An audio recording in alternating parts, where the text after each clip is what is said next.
2-3 ദിവസമായിട്ട് ബ്ലൗസ് മാത്രമാണ് തയ്ച്ചുകൊണ്ടിരുന്നത്. ഈ നാൻസി ബ്ലൗസ് തയ്ക്കുമ്പോൾ എനിക്ക് എപ്പോഴും ഓർമ്മ വരുന്നത് പണ്ട്, അതായത് ഒരു 10 വർഷം മുന്നേ ഇവള് തയ്യലൊക്കെ പഠിച്ചുകൊണ്ടിരുന്ന സമയത്ത് ബ്ലൗസ് തയ്ച്ച് തരാൻ പറയുമ്പോൾ നാൻസി പറയും ഇപ്പോൾ പുറത്തും കൂടെ കൊടുക്കണി പറയുമ്പോൾ ഞാൻ പറയും, നാൻസി നീ ഉണ്ടല്ലോ, നീ ചുരിദാർ തയ്ക്കുന്ന പോലെ തയ്ച്ചാൽ മതി. ഇവക്കൊന്നും അറിയത്തുണ്ടായിരുന്നില്ല, കപ്പും വലിയായിരുന്നു, പ്രിൻസസ് ലൈനും ഉണ്ടായിരുന്നില്ല.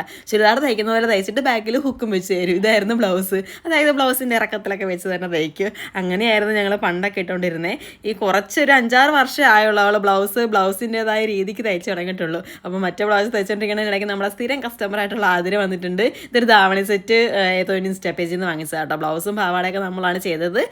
ഷോളിൽ ആ ബോർഡറൊക്കെ അതേപോലെ തന്നെ വെച്ചാണ് നമുക്ക് കിട്ടുന്നത്. നല്ലൊരു ഭംഗിയുള്ള സെറ്റല്ലേ ആതിര. അപ്പോൾ അതിൻ്റെ ഭംഗിയൊക്കെ ആസ്വദിച്ചുകൊണ്ടിരിക്കുകയാണ്. ഇതാളുടെ തന്നെ വേറൊരു ബ്ലൗസാണ്. ഒരു വീഡിയോയിൽ ഒരു ഡ്രസ്സ് ചെയ്യണതിൻ്റെ കാര്യത്തിൽ ഞാനിങ്ങനെ പറയുന്നുണ്ട്, ഞങ്ങൾ ഭയങ്കരമായിട്ട് ടെൻഷൻ അടിച്ച് പോയെന്ന്. അപ്പോൾ ഒരു കുട്ടിയുടെ കമൻറ്റാണ്, താൻ എന്തിനാണ് ടെൻഷൻ അടിക്കണേ, നാൻസിയല്ലേ തയ്ക്കണേന്ന്. നിങ്ങൾ ഇച്ചിരി വീഡിയോ കാണുന്ന പോലെയല്ല, ഇതിൻ്റെ പിന്നാമ്പുറത്ത് ഒരുപാട് പണികളുണ്ട്. ചെയ്താലും തീരാത്ത പണികളുണ്ട്. ഇപ്പോൾ ഈ ബ്ലൗസ് നിങ്ങൾ കാണുന്നു, ഉദാഹരണത്തിന് റെഡി ആയിട്ടുണ്ട്. ഇതിൻ്റെ ഒളിച്ചിരിക്കുന്ന പണികളാണ് കൊളുത്ത് പിടിപ്പിക്കണം, ലൂപ്പ് പിടിപ്പിക്കണം, ഹെം ചെയ്യണം. ഇതൊന്നും പ്രത്യക്ഷ കണ്ടാൽ മനസ്സിലാകത്തില്ല. ഇതൊക്കെ ആര് ചെയ്യണം, ഇതൊക്കെ ഞാൻ ചെയ്യണം.